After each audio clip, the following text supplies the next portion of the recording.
하나님 말씀은 디모데후서 4장 1절로 5절까지의 말씀, 신약성경 제 성경으로는 346페이지입니다. 신약성경 346페이지 디모데후서 4장 1절부터 5절까지의 말씀입니다. 찾으셨으면 제가 봉독하겠습니다. 하나님 앞과 살아있는 자와 죽은 자를 심판하실 그리스도 예수 앞에서 그가 나타나실 것과 그의 나라를 두고 엄히 명하노니 너는 말씀을 전파하라. 때를 얻든지 못 얻든지 항상 힘쓰라. 범사의 오래 참음과 가르침으로 경책하며 경계하며 권하라. 때가 이르리니 사람이 바른 교훈을 받지 아니하며 귀가 가리워서 자기의 사욕을 따를 스승을 많이 두고 또 그 귀를 진리에서 돌이켜 허탄한 이야기를 따르리라. 그러나 너는 모든 일에 신중하여 권한을 받으며 전도자의 일을 하며 내 직무를 다하라. 아멘. 이 시간은 내 직무를 다하라 라는 제목으로 하나님 말씀 증거하도록 하겠습니다. 내 직무를 다하라. 여러분, 마지막 때가 점점 가까이 오고 있습니다. 마지막 때가 가까이 오는데 가까이 올수록 여러분, 우리는 세상이 점점 더 복음의 수용적인 자세가 된다고 가르치고 있지 않습니다. 성경은 날이 갈수록 복음의 적대적이며 그리고 온 세상이 정말 하나님을 대적하는데 하나가 되는 그런 모습이 될 거라는 것을 소묵시록인 마태복음 24장이나 그렇지 않으면 마가복음 13장 그리고 누가복음 21장 같은 부분에서 그리고 요한계시록에서 그런 부분을 아주 일괄적으로 우리들에게 아주 일관성 있게 잘 얘기해주고 있습니다. 성경 우리들에게 그런 시대를 살아가면서 어떤 태도로 신앙생활해야 될 것인가를 조목조목 여기저기 잘 얘기해주고 있습니다. 특히 이제 사도 바울이 이제 세상을 떠나기 이제 얼마 앞두지 않고 이제 사도 바울은 자기가 사랑하는 자기의 영적인 아들 디모데에게 어떻게 이 마지막 때에 네가 목회 사역을 할 것이며 그리고 어떻게 신앙생활을 해야 될 것인지를 권면하는 것이 이제 이 디모데후서 4장에 나오는 얘기입니다. 그래서 여러분들 사도 바울이 4장 7절에서 이런 얘기하고 있지 않습니까? 6절부터 전제와 같이 내가 벌써 부어지고 나의 떠날 시각이 가까웠도다. 여러분, 전제가 뭔지 아시죠? 전제를 옛날 성경에서는 관제라고 했습니다. 그 제사를 드리고 나서 제사의 그 맨 마지막에 기름을 붓는 걸 관제라고 하거든요. 이제 제사가 끝났다. 거의 다 끝나간다. 그런 얘기입니다. 사도 바울은 자기 자신의 삶을 어떤 식으로 이해했냐면 내 삶은 하나님께 드려지는 제물의 삶이었고 이제는 이 제물의 삶이 이 제사로서 제물된 삶이 그게 로마서 12장 1절에 나오는 얘기 아닙니까? 너희 몸을 하나님이 기뻐하시는 거룩한 산제물로 드리라. 그거는 사도 바울이 로마 교회를 향해서만 하는 소리가 아니라 내 자신부터 내 자신이 하나님께 드려지는 제물의 삶을 살았고 이제는 내가 이제 제물의 삶이 거의 끝나간다. 이제 마지막 이 제사의 마지막 하나의 그 순서가 남았는데 그것은 전제가 이제 관제가 부어지는 거죠. 관제로 뭐가 부어지냐면 포도주 같은 게 부어지거든요. 그래서 이 관제가 부어짐으로써 이제 나는 이 땅을 떠나서 이제 제사로서의 나의 삶을 이제 끝마치게 될 것 같다라고 이제 유언 섞인 이런 말을 하고 있습니다.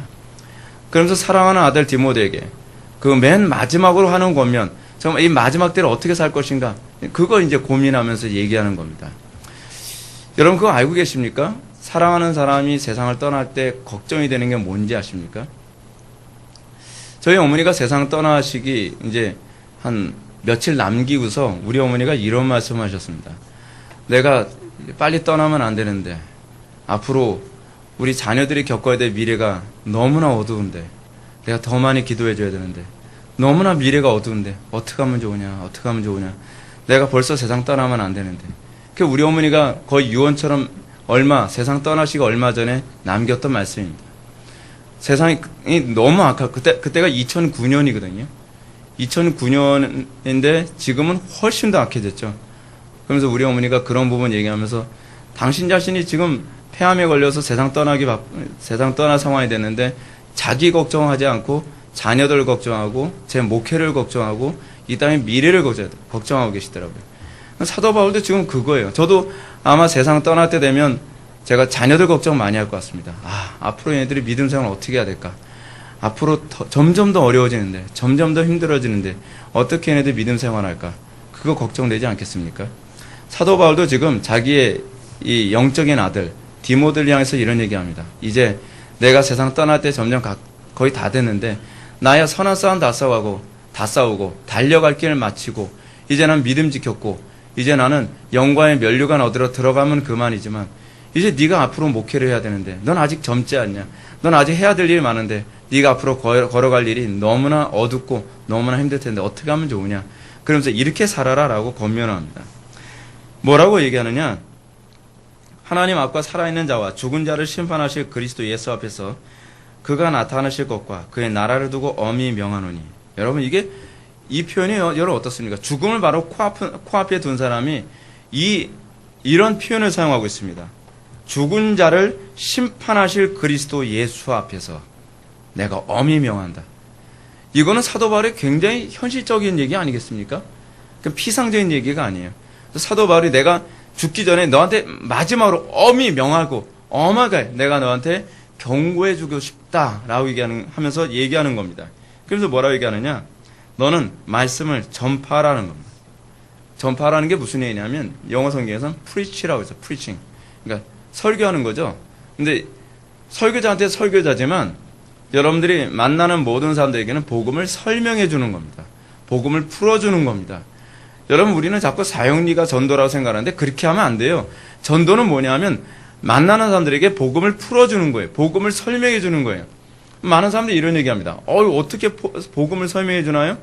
그것은 목사님들만 할 수 있는 거 아닙니까? 여러분 그렇지 않습니다.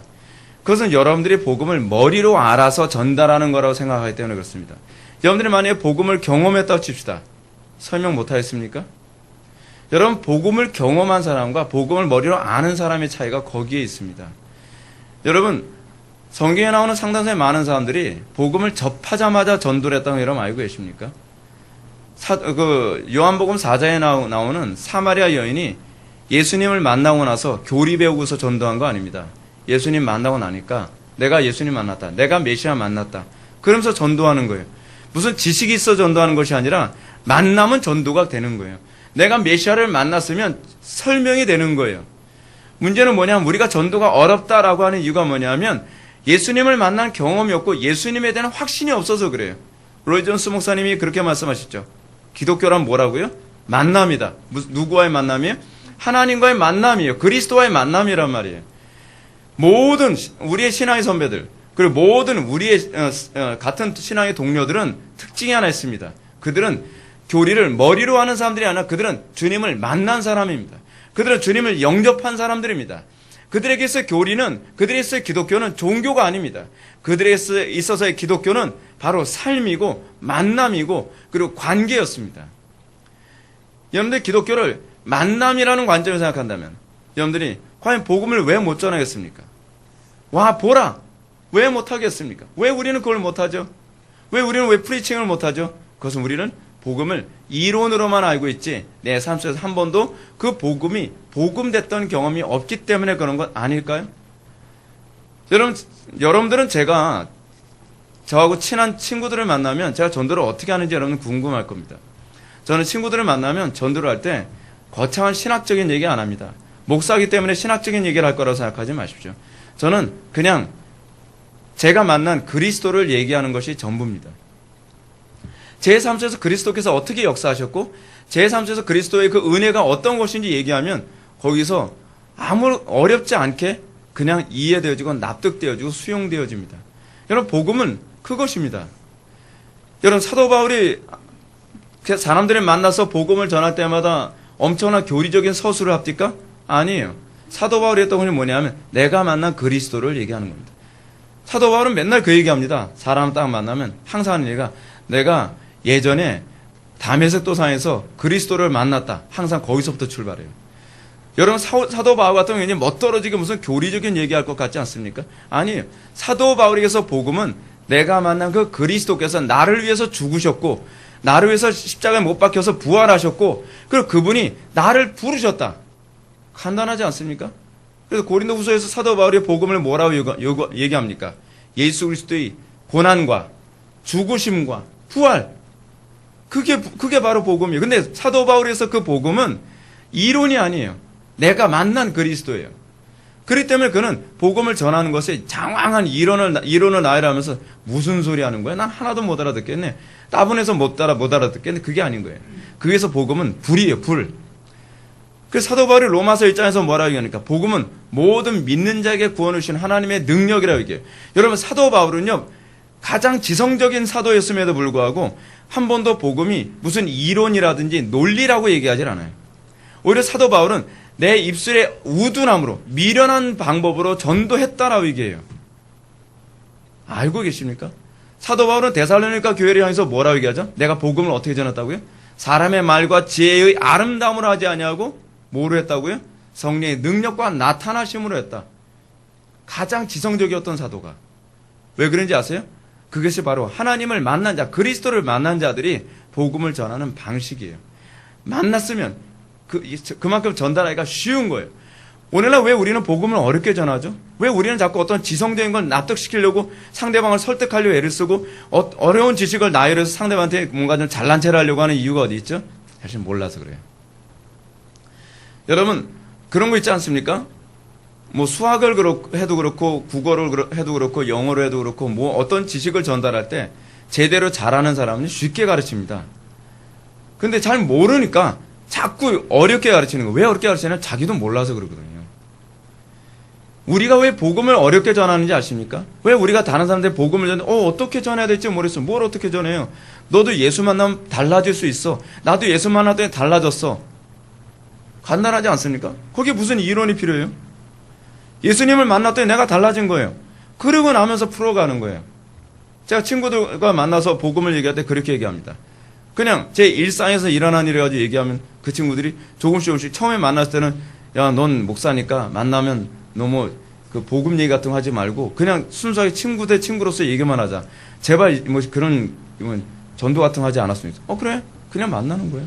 만났는데 얘기하다 보면 전 복음을 전하고 그 친구 끄떡끄떡 그러고 있어요. 나도 예수 믿어야 되긴 할 것 같은데 와이프가 싫어해. 어떻게 하면 좋을지 모르겠어. 갈 때 되면 서로 그 얘기하고 있어요. 저도 뭐 그 얘기 하려고 뭐 계획한 것도 아닌데 하다 보니까 그렇게 된 거예요. 왜냐하면 제 속에서 할 얘기가 그거밖에 없잖아요. 그 친구는 고민이야. 나도 예수 믿어야 되는데 뭐 그렇게 얘기가 됩니다. 여러분, 복음 전도가 어려운 게 아니에요. 그냥 내가 만난 일상에서 나와 항상 동의하고 나와 항상 교제하고 있는 그분이 어떻게 날마다 나의 삶을 변화시키고 있고 어떻게 날마다 나의 사고를 변화시키고 있고 어떻게 날마다 나와 동행해 주시고 계시고 어떻게 나를 날마다 위로하시며 어떻게 날마다 나에게 힘을 주시고 어떻게 나의 자녀들을 이렇게 양육하시고 어떻게 내 가정과 내 삶 속에서 이렇게 역사하시냐, 이 얘기만 해도요 이미 그들은 복음에 귀를 기울이게 되어 있어요. 문제는 우리 삶 속에서 그리스도와 만난 흔적이 없다는 게 문제인 거예요. 지금 할 얘기가 많은데 이 얘기하면 진짜 큰일 났어요. 그래서 디모데에게 뭐라 얘기합니까? 말씀을 전파하라. 프리칭하라는 겁니다. 끊임없이 네가 만난 그리스도를 전하라, 그 얘기예요. 근데 어떻게 했냐? 때를 얻든지 못 얻든지. 이 때가 뭔지 아세요? 타임이라고 되어 있질 않아요. NIV 성경 보니까 시즌이라고 시즌. 시절이요. 그러니까 이 사람이 복음을 받아들일 만한 그 시즌이 되든 안 되든 복음을 막 전하라는 거예요. 우리는 자꾸 이러죠. 이 사람은요, 관상을 보니까 지금 구원받을 때가 아닌 것 같아요. 여러분, 좀 그런 체념하지 마세요. 때를 얻든지 못 얻든지. 그렇다고 해서 때를 얻든지 못 얻든지 이것도 적용을 잘못한 사람이 그 목욕탕 가서 목욕하면서 복음을 전해요.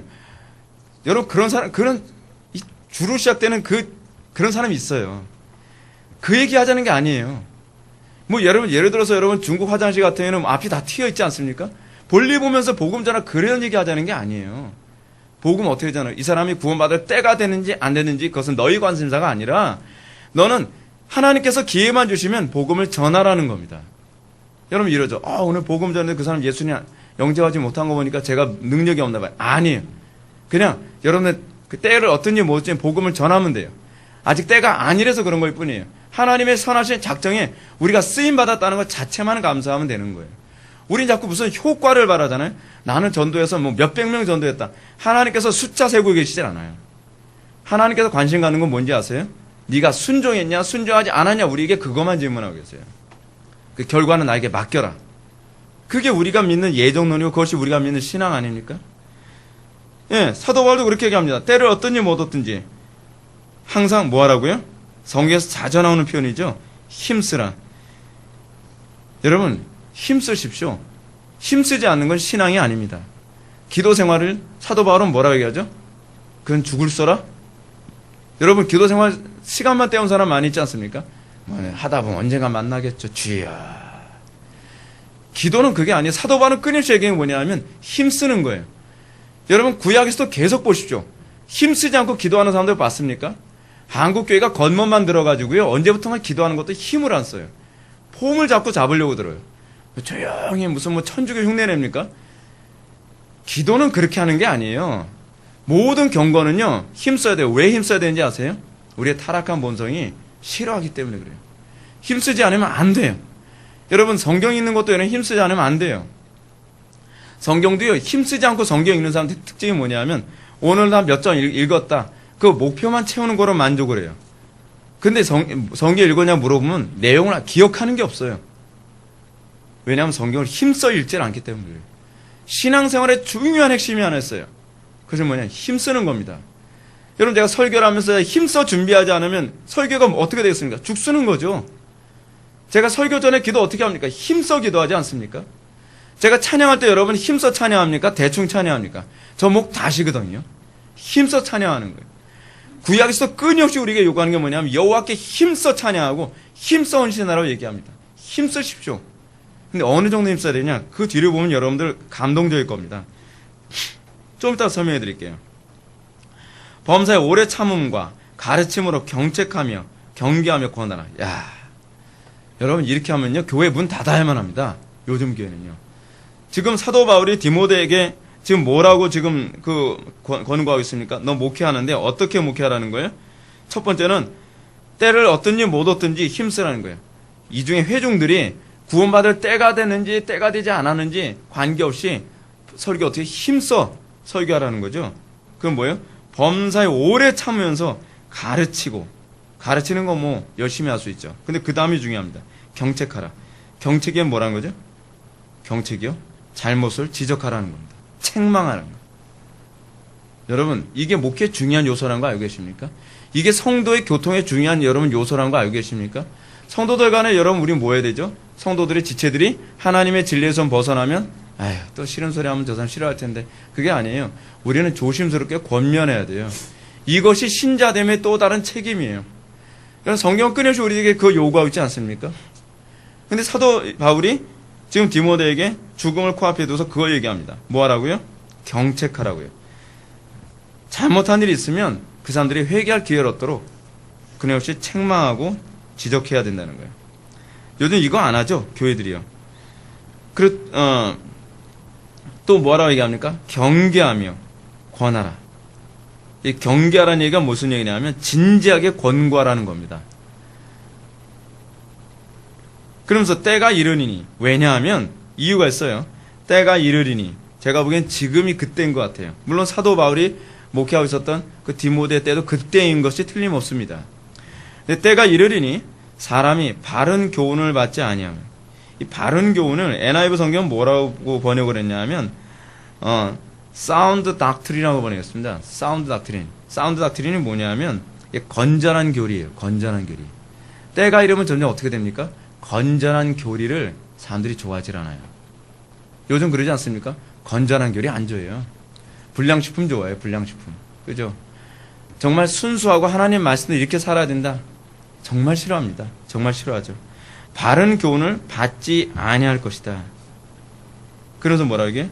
귀가 가리워서 자기 사욕을 따를 스승을 많이 두고.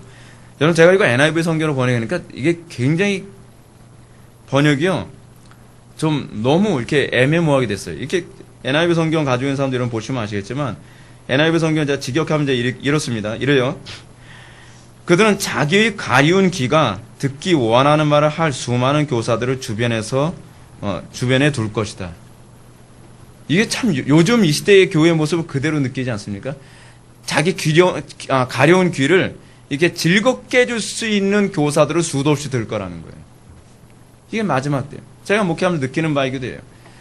지금 여러분 어떻습니까? 사람들이 지금 소위 교회 쇼핑하러 돌아다니죠. 교회 쇼핑하러요. 자기 귀에 달콤한 그 교회를 찾아 돌아다녀요. 그래서 뭐라 하냐? 자기 귀에 달콤한 설교를 들으면서 좋은 설교를 해요. 도대체 좋은 설교라는 말도 이제는 저는 그 개념이 안 잡혀요. 이 교회는요, 설교 정말 좋은 것 같아요. 설교 좋다는 그 말의 의미가 뭐죠? 이 교회는 정말 좋은 교회 같아요. 뭐가 좋은 교회라는 거죠? 편리를 제공해줘서 좋다는 겁니까? 가려운 길을 싹싹 긁어주니까 좋다는 거 아닙니까? 여러분 요즘 개혁교회 설교 얼마나 좋습니까? 가려운 길 싹싹 긁어주죠? 적어도 내가 죄인이라고 정죄하지 않는 한도에서는 가려운 길을 잘 긁어주잖아요. 그래, 그 교회 틀려먹었어. 나 그 교회 상처받았거든? 근데 역시 그 교회는 잘못된 교회야.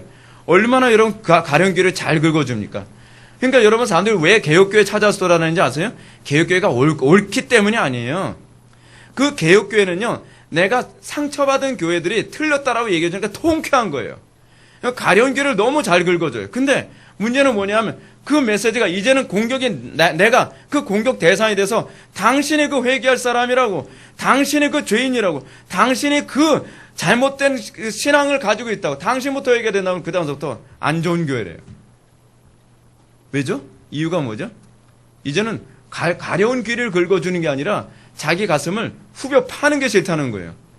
가짜죠, 가짜. 예. 저는 개혁교회에서 찾아왔습니다. 저는 이제 별로 안 믿어요. 그런 사람들은 하도 상처를 많이 받고 하도 실망을 많이 해서 이 교회 개혁교회라면서요. 개혁교회 다른 데도 있는데요. 저는 그렇게 얘기해요. 저쪽에 보니까 다른 교회도 있던데 그 개혁교회 가시죠. 도대체 당신이 찾는 개혁교회는 도대체 어떤 교회입니까? 근데 뭐 개혁교회 찾아서 왔습니다 하는데 다른 게 틀렸다, 뭐가 틀렸다, 그래 다 틀렸어. 근데 네가 틀렸다 그러면 내가 왜 틀려? 그러면서 화가 나서 나가는. 지금 여기서 얘기하는 게 그거 아닙니까? 가려운 귀를 긁어줄 만한 많은 스승을 둘 거라는 거예요. 이게 지금 한국교회의 모습이에요. 근데 여러분 어떻죠? 여러분들은 과연 여러분들 이 가려운 귀를 긁어줘서 우리 교회를 나오는 겁니까? 아니면 진짜 여러분들 그리스도를 만나고 싶고 더 그리스도와 가까워지고 싶어서 여러분들 정말 이 교회를 찾아온 것입니까? 여러분 심각하게 고민해 봐야 돼요. 이 문제는요. 여러분들 자신에 대해서 정말 정직해져야 돼요. 우리는 여러분 이거 하나 아셔야만 합니다. 복음이 뭔지 아십니까? 복음은요, 참 애석하게도 복음의 맛을 알려면 한번 죽어야 돼요. 그게 복음이 가지는 특징이에요. 복음이요, 이 불량식품 같지 않아가지고 한 입에 달지가 않아요, 여러분. 복음은 딱 먹으면 처음엔 입안에 거칠어요. 그리고 그 복음 안에서, 그래서 여러분 복음의 특징이 무엇입니까? 입에선 쓴데 입에선 단데 속에선 쓰더라. 이게 이제 복음의 특징인 거예요, 복음. 복음이 들어가면 맞다라는 말에서는 입안에 단데 속에서 그 복음이 우리를 죽이거든요. 복음은요, 우리에게 뭘 요구하냐면 죽음을 요구해요. 옛적 삶의 죽음을 요구한단 말이에요. 여러분 죽고 싶지 않습니까? 여러분 옛날 삶 그대로 살고 싶은데 그냥 교회 안 나오면 천국 못 간다니까 여러분 교회 선택했습니까? 잘못 오셨어요. 예. 그런 교회는요, 큰 교회를 가셔야 돼요. 그런 게 많아요. 신앙이란 무엇이냐면 하나님 말씀 앞에 죽을 준비를 해야 돼요. 그리고 이제는 어떻게 살아가는 것이냐? 죽고 그 다음에 그리스도와 연합한 삶을 시작하는 거예요. 근데 사도 바울이 디모데에게 요구하는 게 그겁니다. 너 끊임없이 성도들을 복음 앞에 죽여야 된다. 그리고 그들이 그리스도 안에서 풍성한 생명된 삶을 살도록 권면해야 된다. 이것이 네가 해야 될 일이다. 사도 바울이 죽음을 앞두고서 사랑하는 그 제자, 그 아들 디모데에게 그걸 권하고 있습니다. 그래서 4절 보면 또 그 귀를 진리에서 돌이켜 허탄한 이야기를 따르라. 이 허탄한 이야기가 이게 재미있는 표현입니다. 이게 허탄한 이야기라고 하는 것이 이게 NIV 성경에서 보게 되면 to miss라고 되어 있는데 이게 무슨 얘기냐면 신화거든요. 이 신화들. 이 신화들이라는 말이 자꾸 나와서 저는 이 신화들이라는 게 무슨 얘기인가라고 곰곰이 생각해 봤는데 알고 보니까 이 얘기가 무슨 얘기냐면요, 하나님 말씀을 왜곡해서 신화화 시켜버리는 거예요. 여러분 무엇이 신화입니까? 예수 그리스도를 가지고서 자기 멋대로 이거를 신화화하는 거예요. 예를 한번 들어볼까요? 여러분 예수 믿고 났더니 나 복 받았어요. 예수 믿었더니 성공했어요. 예수 믿었더니 병 나았어요. 할렐루야. 그래서 예수 믿는 걸 자기 개인의 신화화 만드는 그런 거예요. 복음을 변질시켜 버리는 거예요. 복음의 본질은 어디론가 없어져 버리고 복음 때문에 내가 성공했다, 출세했다, 소위 번영신학 같은 거 있잖아요. 그것이 바로 허탄한 거예요. 허탄한 이야기. 많은 사람들이 그 허탄한 이야기를 따를 거라는 거죠. 맞는 얘기죠. 지금 나타나는 현상이죠. 오늘날 이 시대에 어떤 현상이 나타납니까? 복음 가지고 신화한 사람들, 그런 사람들의 설교에 많은 사람들이 막 환호하고 있지 않습니까? 어떤 사람들이 이런 얘기합니다. 자, 예수 믿었더니 우리 교회 나왔더니 어떤 사람이 뭐 안전배가 일어났더라. 어떤 사람이 우리 교회 다녔더니 뭐 금가루 생기고 암덩어리가 날아가 버리고 그리고 뭐 가정의 복을 받아서 사업이 번창하고 허탄한 신화죠. 허탄한 신화. 복음 가지고 신화를 만들어 버리는 거예요. 거기에 예수님이 있는데 그 예수님이 성경의 예수님하고는 아무 상관이 없어요. 근데 많은 사람들이 바울이 얘기하는 거예요. 많은 사람들이 그런 허탄한 신화 같은 복음을 따라다니게 될 것이다 라고 얘기하는 겁니다. 어쩌면 그때나 지금이나 이처럼 똑같죠. 여러분 오늘날에도요. 사람들이 많이 긁어모으는 방법은 복음 가지고 신화를 만들면 됩니다. 예수 그리스도를 가지고 신화 만들면 돼요. 예수 믿었더니 좋은 대학 갔더라. 얼마나 좋은 신화입니까? 그렇잖아요? 성경에 나오는 얘기입니까? 아니에요. 예수 믿었더니 뭐 가정이 뭐 정말 좋아졌더라. 뭐 했더라. 허탄한 신화죠. 오히려 사도 바울이 전하는 복음이 뭐죠? 십자가의 복음이죠. 십자가의 복음. 성경의 복음은 십자가의 복음이에요. 우리의 정과 욕을 십자가에 못 박고 우리가 그리스도를 따르는 삶을 살아가는 거예요. 근데 사람들 별로 안 좋아하죠. 그러니까 어떻게 합니까? 신화를 만드는 거죠. 예수님이라는 분은 여전히 똑같이 등장하는데 그분은 그리스 신화 같은 신화의 주인공이에요. 많은 사람들이 그걸 좋아하죠. 다른 사람들이 원하는 복음이죠. 다른 예수, 다른 복음, 허탄한 신화죠. 그걸 따르게 될 거라는 겁니다. 그러나 뭐라 얘기합니까? 너는 모든 일에 신중하라. 이 신중하라 라고 하는 얘기가 무슨 얘기입니까? 신중하라. 이게 성도의 아주 중요한 표제 아닙니까? 이 신중하라 라고 하는 말. 이 얘기를 여러분 NIV 성경은 뭐라 했냐면 keep one's head라고 해서 이게 직역을 하면 뭡니까? 머리를 지켜라. 뭐 그런 얘기 아닙니까? 네 머리를 지켜라. 근데 이게 신중이에요. 이게 신중. 신중이라는 그래서 이거를 의역을 하면 침착하다, 냉정을 유지하라라고 해요. 여러분 머리를 지키십시오. 지금 디모데에게 그 얘기를 하고 있습니다. 너 머리 지켜라. 머리 지켜라.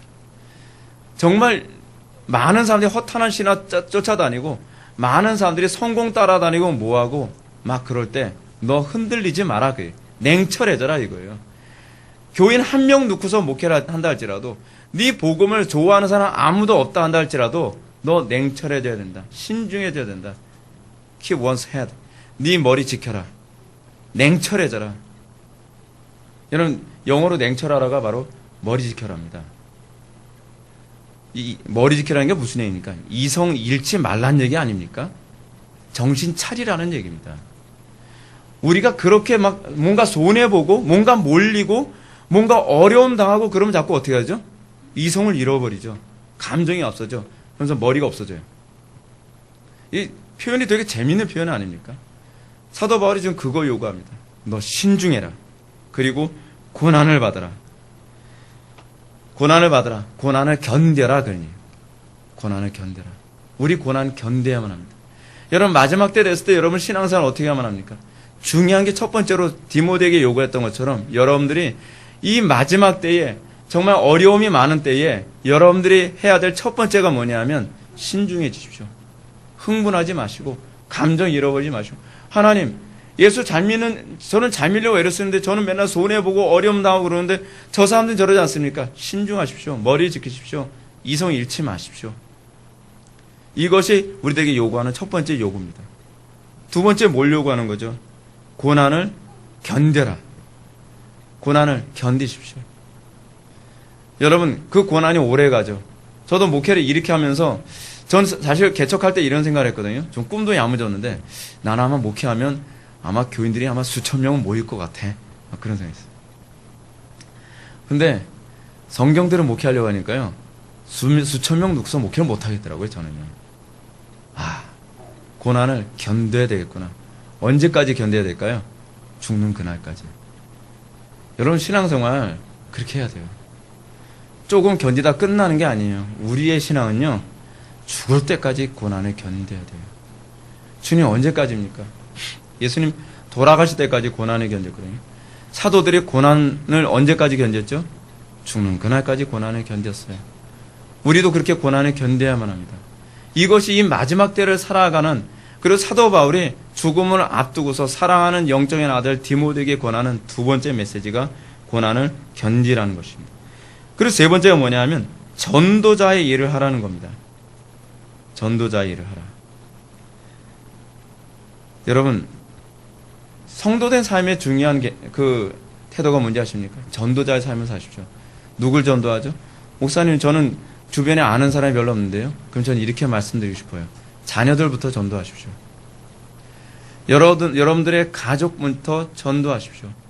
우리가 먼저 앞서가야 되는 건, 가장 우선순위는 가족을 전도하는 겁니다. 여러분, 가족들에게 그리스도인다운 모습도 안 보이면서 교회 밖에 있는 사람 전도하려고 뭐 애쓰지 마십시오. 뭐 주변 멀리 있는 사람 뭐 전도하려고 애쓰지 마세요. 우리 가족들, 내 혈육들, 특히 내 자녀들, 그들부터 복음으로 바르게 양육할 생각을 해야만 합니다. 저는 자녀에 대한 이해가 굉장히 많이 바뀌었습니다. 제가 결혼해서 자녀를 낳고 난 다음에 자식이 뭐지? 이런 부분 가지고 고민을 많이 했습니다. 저는 뻔한 내용 가지고 참 묵상을 잘하거든요. 근데 지나고 나서 보면 뻔하지 않더라고요. 구원이 뭐지? 라고 하는, 그 구원이라고 하는 단어 하나 가지고 5년을 묵상했거든요. 구원과 관련된 교리 서적들, 논문들, 책들 뒤져가면서 나는 구원이 뭔지 모르겠어. 구원이 정리될 때까지 한 5년을 구원과 씨름을 했거든요. 근데 씨름해 보니까 제가 구원이라는 단어조차도 제대로 알고 있지 않았더라고요, 보니까. 그래서 제가 자녀에 대해서 생각해요. 자녀가 뭐지? 자녀가 뭐지? 자녀는요, 내게 아니더라고요. 하나님께서 나에게 이 영혼들 맡긴 거더라고요. 이 땅 떠나기 전에 이 땅에 사는 동안 내 복음을 전수해, 내 신앙을 전수해 주라고 하나님께서 나한테 맡겨준 대상이 자녀들이더라고요. 그래서 제가 생각하는 게 그겁니다. 이 복음 전해야 될 제 우선순위가 바로 자녀구나. 가장 복음으로 잘 양육해야 될 대상이 성도보다 자녀구나. 그래서 여러분, 사도 바울이 디모데 전서에서 뭐라고 얘기합니까? 2장에 나오나요? 목사의 중요한 직무 중 하나 뭐죠? 그 어떤 그 자격? 자기 집을 잘 다스리는 자여야 된다. 자기 가족들, 자기 자녀들을 복음으로 잘 양육도 하지 않으면서 어떻게 성도들을 잘 양육하게 하느냐라고 얘기하지 않습니까? 맞습니다. 맞아요. 그래서 저는요, 제가 복음을 전해야 될 가장 중요한 1순위를 저는 제 자녀들이라고 생각을 합니다. 디모데에게도 사도 바울이 뭐라 합니까? 복음을 전하라. 또 전하라는 말을 강조합니다. 근데 이게 참 재밌는 게 뭐냐면, 내 직무를 다하라 라고 얘기합니다. 이 직무를 다하라. 직무를 다하라라고 하는데, 여기서 이 다하라라고 하는 단어를요, 제가 NIV 성경에서 좀 독특한 단어를 봤어요. 여러분, 차지가 이게 충전했을 때 차지라고 하지 않습니까? 근데 디스차지 하게 되면 뭐죠? 완전 방전이거든요. 이게 배터리가 다 나간 거예요. 그게 다 하는 거예요. 내 직무를 다하라. 무슨 얘기인지 아십니까? 내가 진액이 다 빠질 정도까지, 그러니까 네 배터리가 다 방전될 때까지 다 하라. 그런 표현을 사용하고 있어요. NIV 성경에서.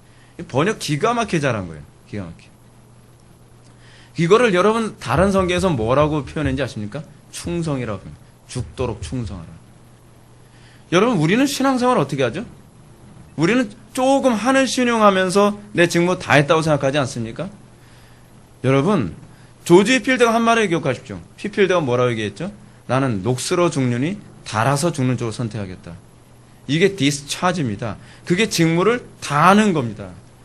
이 땅에서 하나님께서 성도된 직무를 다하라고 했을 때 하나님께서 여러분들이 요구하는 건요, 설렁설렁 조금 하는 신용하는 게 아닙니다. 여러분, 온 우주의 창조주에게 여러분 그 정도의 헌신을 바치고서 내가 하나님을 창조주라고 인정했다고 여러분 얘기할 수 있겠습니까?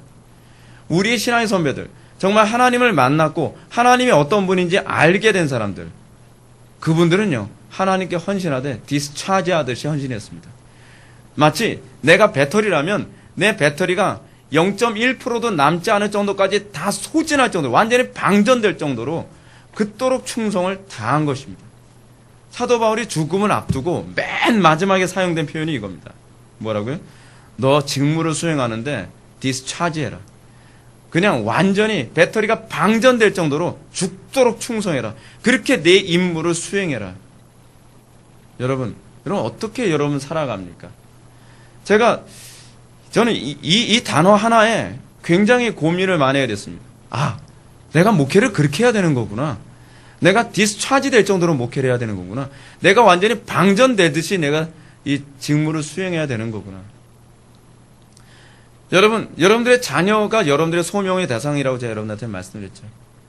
여러분들 주어진 소명 많지 않습니까? 여러분들이 주어진 소명이 무엇입니까? 여러분들 각자 주어진 소명이 있을 겁니다. 여러분들 직무 있을 겁니다. 하나님께서 여러분들이 주신 직무가 있습니다. 그 직무에 대해서 여러분은 어떻게 살아가야만 합니까? 완전히 여러분들이 소진될 정도로 충성하십시오. 어디 가서도요, 그런 사람들 욕 안 먹습니다. 오늘날 기독교는 자꾸 욕먹는 이유가 뭔지 아십니까? 충성되지 못해서 그래요. 교회 일만 디스차지하는 게 아닙니다. 여러분 직장생활, 가정생활, 사회생활, 모든 인간관계에서 여러분 디스차지 해보십시오. 완전히 방전되듯이 여러분 직무에 여러분 충성을 그 임무를 수행해 보십시오. 여러분 세상 사람들은 어떻게 살아갑니까? 제가 좋아하는 영화 한 편 있죠. 미션 임파서블. 미션 임파서블이 그 디스차지 하는 거예요. 완전 목숨 내걸고 끝까지 그 임무를 수행하기 위해서 최선을 다하지 않습니까? 우리가 이 땅을 살아가면서 우리에게 주어진 임무는요, 사실은 미션 임파서블이에요. 불가능한 거거든요. 우리는 그 임파서블한 그 미션을 수행하기 위해서 우리는 어떻게 살아가야 되는 거죠? 디스차지 해가면서 살아가는 겁니다. 완전히 방전되듯이 살아가는 겁니다. 그래서 제가 여러분들한테 말씀드리잖아요. 카이빙을 비롯한 우리의 신화의 선배들 세상 떠날 때 어떻게 돌아가셨다고요? 하나님 죄송합니다. 너무 놀아서요. 그렇게 유언 안 했죠. 하나님 저는 지쳤습니다. 저를 이제는 데려가 주십시오. 쉬고 싶습니다. 여러분 하나님 앞에 여러분 그렇게 디스차지 돼서 나 쉬고 싶습니다 라고 여러분 하나님 앞에 죽음을 앞두고 여러분 말할 그런 준비되어 있습니까? 아마도 사도 바울은 그런 자세가 지금 되어 있는 것 같습니다. 그렇기 때문에 사도 바울이 7절에서 이 얘기가 나오는 겁니다. 나는 선한 싸움 다 싸우고 나의 달려갈 길을 마치고 믿음을 지켰다. 여러분 이게 디스차지 된 사람이 할 수 있는 고백 아닙니까? 완전히 방전되듯이 자기의 삶을 하나님께 모든 에너지를 다 쏟아서 살아간 삶의 그런 모습의 간증입니다. 저는 한국교회에 수많은 성도들이 세상을 떠날 때 이 간증하며 떠날 수 있게 되길 바랍니다. 여러분 왜 17세기가 영광스러운 때였는지 아십니까? 왜 16세기 종교개혁 시대가 영광스러운 때였는지 아십니까? 그 당시에 그분들은요 세상을 떠날 때 디스차지 돼서 완전히 방전돼서 세상을 떠났던 사람들이기 때문에 그렇습니다. 휘필드는 45세 때 이미 디스차지 됐다고 합니다. 너무 탈진돼서 그 사역 감당하기 힘들 정도였다고 얘기합니다. 여러분 그게 우리의 영광입니다. 십자가가 우리의 영광이고 하나님의 영광 위에서 디스차지 되는 게 우리에게 영광입니다. 여러분 하나님 앞에 섰는데 저 돈 버는데 정말 탈진했어요. 전 노는데 탈진했어요. 전 세상의 성공을 따라다니다가 탈진했어요. 여러분 부끄럽지 않습니까? 여러분 그렇게 얘기하면서 여러분 하나님의 심판대 앞에서 여러분 좋은 소리 듣길 바라십니까?